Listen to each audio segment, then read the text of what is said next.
ఈరోజైతే నాకు 5th rank వచ్చిందనమాట.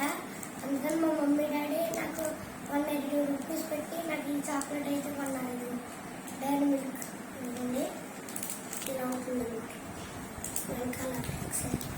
ఇప్పుడైతే దీన్ని అన్బాక్సింగ్ చేస్తాను.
Thank you for watching. Like and share, subscribe.